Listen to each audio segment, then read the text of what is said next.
ఏ నోటీసులు ఇచ్చి గతంలో చంద్రబాబును అన్యాయంగా అరెస్టు చేశారో రజనీ చెప్పాలి. షేక్ కరీముల్లా టీడీపీ రాష్ట్ర కార్యనిర్వాహక కార్యదర్శి.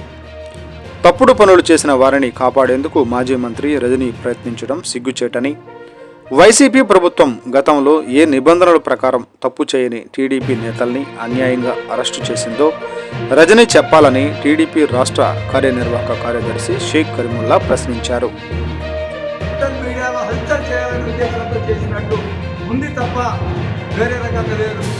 మరి అంతకుముందు వైసీపీ పార్టీ అధికారంలో ఉన్నప్పుడు నారా చంద్రబాబు నాయుడు గారు తెలుగుదేశం పార్టీ కార్యక్రమాల మీటింగ్లో నంద్యాలలో ఉన్నప్పుడు ఏ ఆలోచన ఎక్కడ నోటీస్ ఇవ్వకుండా, కేసు లేకుండా, ఎఫ్ఐఆర్ లేకుండా అర్ధరాత్రి తెల్లజామున బస్సుని తట్టుపోయి పోలీసులు ఏ విధంగా దౌర్జన్యంగా తీసుకొని వచ్చి మరి 100 కిలోమీటర్లు 24 గంటలు మరి చంద్రబాబు నాయుడు గారు మాజీ ముఖ్యమంత్రి అని కూడా చూడకుండా వారి యొక్క ప్రవర్తన ఏ విధంగా చేశారో అప్పుడు నీకు గుర్తు రాలేదా?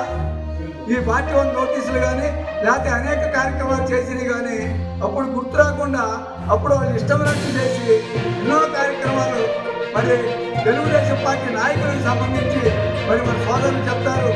వాటి గురించి కూడా వారి యొక్క ఆలోచన విధానాలు ఏ విధంగా చేశారు, ఏ విధంగా దౌర్జన్యం చేశారు, ఆ యొక్క కార్యక్రమాలు ఏ విధంగా చేసిందని తెలుగుదేశం పార్టీ రాష్ట్ర పార్టీ కార్యాలయంపై యథేచ్ఛగా 2 గంటల పాటు విధ్వంసం చేసినప్పుడు ఈ చట్టం మీద గౌరవం కానీ పార్టీ నోటీసులు కానీ ఎక్కడికి పోయాయి?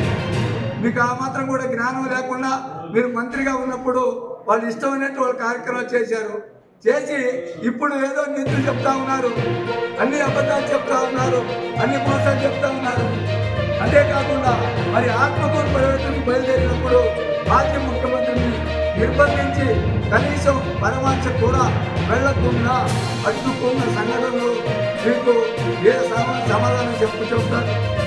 చంద్రబాబు నాయుడు గారి ఇంటిపై దాడికి వందల సంఖ్యలో వైసీపీ నాయకులు తీసుకొని వచ్చి కార్యక్రమాలు చేశారు. ఇవన్నీ ఇప్పుడు ఏదో చెప్తా ఉన్నారు. చిలకలూరుపేట నియోజకవర్గ పరిధిలో మీరు 5 సంవత్సరాలు పరిపాలన చేసినప్పుడు ప్రతి సంవత్సరానికి పోలీస్ డిపార్ట్మెంట్ని మారుస్తూ వచ్చి మీ మాట విని మీరు దోచేదానికి మరి ఇక్కడ చిలకలూరుపేట పట్టణ పరిధిలో కానీ నియోజకవర్గ పరిధిలో కానీ ఏ పని కావాలన్నా వారికి ముట్టాల్సింది ముట్టేనే, భారీ స్థాయిలో ముట్టేదానికి కార్యక్రమాలు చేసే దాంట్లో భాగమే ఇప్పుడు ఈ రెడ్డి గారిని అరెస్ట్ చేశారని వాళ్ళని పెట్టుకొని బలంలో తిరుగుతూ ఉంది. 5 సీఏలు చిలకలూరుపేటలో మార్చి వాళ్ళు విఆర్కి పోవడానికి కారకులైంది రజనీ గారు. ఆమె మరి ఇక్కడ ఏదో చెప్తా ఉంది. ఆమె చేసే కార్యక్రమాలు ఆయన చుట్టూ ఉండే నాయకులు వైసీపీ పార్టీకి కూడా ఇబ్బంది జరిగే విధంగా వారి యొక్క ప్రవర్తన ఉంటుంది. ఆ శ్రీకాంత్ రెడ్డి గారు మరి వారు ఏ కార్యక్రమాల మీద జనం దగ్గర వసూలు చేయటం, ఆమెకు ఒప్పచెప్పాల్సింది ఆమెకు చెప్పడం, ఈ కార్యక్రమాలు చేపట్టే ఆయన్ని అంత ప్రాధాన్యత ఇస్తూ ఆ కార్యక్రమాలు చేస్తూ ఉంది.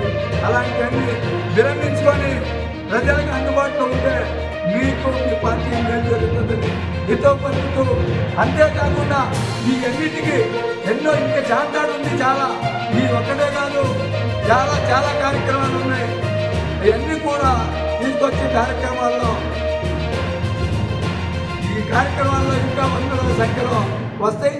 దానికి వీళ్ళు ప్రజావేదిక ఏర్పాటు చేసి దేనికైనా సరే చర్చకి సిద్ధంగా ఉన్నామని తెలుగుదేశం పార్టీ రాష్ట్ర కార్యనిర్వాహక కార్యదర్శి